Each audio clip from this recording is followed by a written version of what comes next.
If your room is messy right now, but your mind is focused on one big goal, listen carefully, because what I'm about to say might completely change the way you see yourself. Society often tells us that a clean room equals discipline, success, and control.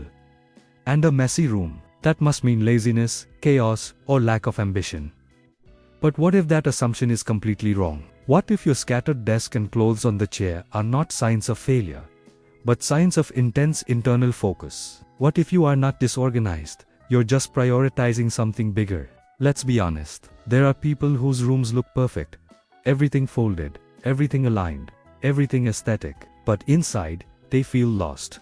No direction, no clear vision. And then there are people whose rooms look like a creative storm passed through notebooks open. Ideas scribbled everywhere, half-finished projects on the table, yet their mind is locked in on a dream. A business idea, a career plan, a long-term vision. The difference isn't cleanliness, it's cognitive priority. When you have a clear goal, your brain starts filtering what truly matters. And sometimes, physical order drops lower on the list. Not because you don't care, but because your mental energy is being invested elsewhere. Humans have limited cognitive resources. Attention is currency. If most of your attention is directed toward building something meaningful, less of it may go toward folding laundry perfectly. There's actually an interesting psychological pattern here. Highly goal-driven individuals often operate in what's called selective focus mode. They become deeply absorbed in one direction. Their mind keeps returning to that idea, improving it, refining it, imagining outcomes. That mental immersion can make external details feel secondary. It's not neglect. It's prioritization. Think about creators, entrepreneurs, inventors, students preparing for big exams, or anyone chasing a long-term dream. Many of them describe phases of external disorder, but internal clarity. Their room might look chaotic, but ask them about their goal, and they can explain it with precision. They know the next step. They know the timeline. They know what they want. A messy environment does not automatically equal a messy mind. Sometimes, it means your mind is too busy building a future to focus on surfaces. Now, let's clarify something important. This is not about glorifying unhealthy habits. Hygiene and basic organization matter for mental health. But there's a difference between being completely dysfunctional and simply not prioritizing perfection. Some people delay cleaning not because they are lazy, but because their internal drive is pulling them somewhere else. There's also a personality factor involved. People who score high in openness to experience often value ideas over order. They're curious, imaginative, future-oriented. Their mind is constantly exploring possibilities. That exploration can look like physical clutter, but mentally, it's innovation. They are more concerned with creating than arranging. On the other hand, people high in conscientiousness tend to value structure, routine, and physical organization. Both traits are valuable, but one is not superior to the other. A neat room doesn't guarantee ambition, and a messy room doesn't cancel it. Let's go deeper. When you have a clear goal, your brain activates something powerful, future-based motivation. You start visualizing outcomes. You imagine the life you want. That mental imagery strengthens persistence, and persistence is far more predictive of success than how tidy your desk looks. Sometimes, mess is simply evidence of movement.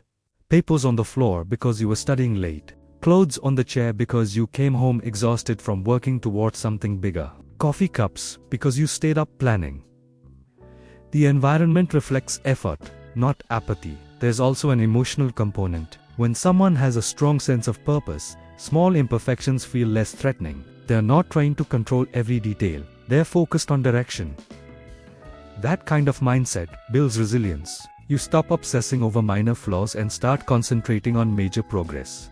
And here's something people rarely talk about. Perfectionism can sometimes be a form of procrastination. Cleaning the room again. Rearranging the desk again.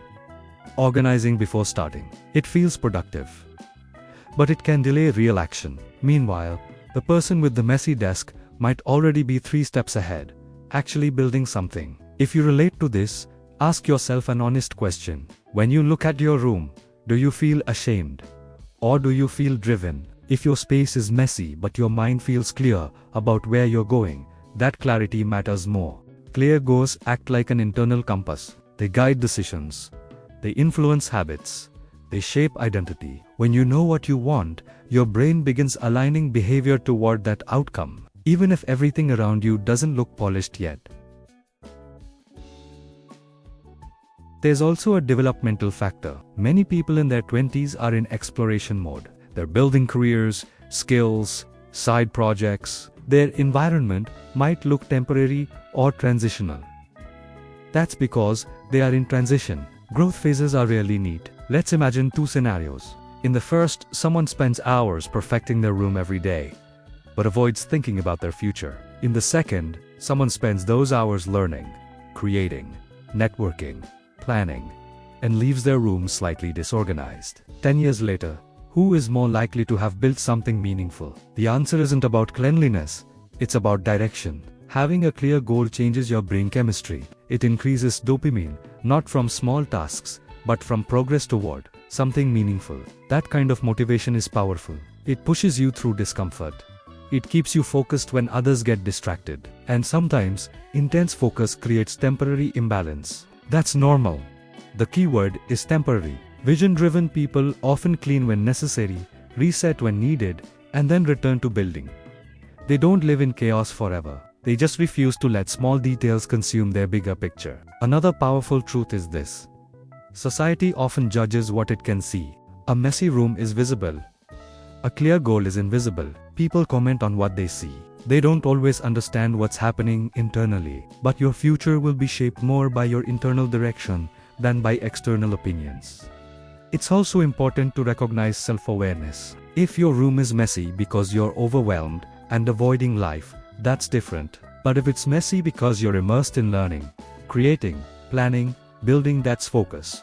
Learn to tell the difference. Some of the most innovative minds in history were known for cluttered workspaces. Their environments were filled with drafts, sketches, unfinished ideas. That wasn't failure. It was process. Creativity is rarely symmetrical. And here's the empowering part. You can learn balance. You can dedicate focused time to your goals and still schedule moments to reset your space. Success doesn't require extreme chaos or extreme perfection. It requires clarity and consistency. If your mind feels clear about where you're going, protect that clarity. Feed it. Strengthen it. Write your goals down. Visualize them daily. Take small steps consistently. Let your environment support you when possible, but don't let it define you. A unique future is built by people who think differently, who prioritize differently, who sometimes look different from the norm. If your path doesn't look traditional, that doesn't mean it's wrong. It may mean it's original. So the next time someone jokes about your messy room, smile. Because while they're focusing on the surface, you're focusing on the horizon. But also remember this. Growth includes refinement. As your goals become reality, your habits will naturally evolve. Your space will likely reflect your progress. Discipline expands over time. You don't have to start perfect. You just have to start aligned. Ask yourself right now, what is the one clear goal you're building toward? Can you describe it in one sentence? If yes, you're already ahead of many people. Direction beats decoration every time. Your environment is adjustable. Your vision is foundational. And when vision is strong, it slowly organizes everything around it. So don't measure your potential by the state of your desk today. Measure it by the clarity of your mission. Because a messy room with a clear goal is not a contradiction. It's often the early stage of something extraordinary. And maybe, just maybe, you are not disorganized. You are just building something bigger than the room you are standing in.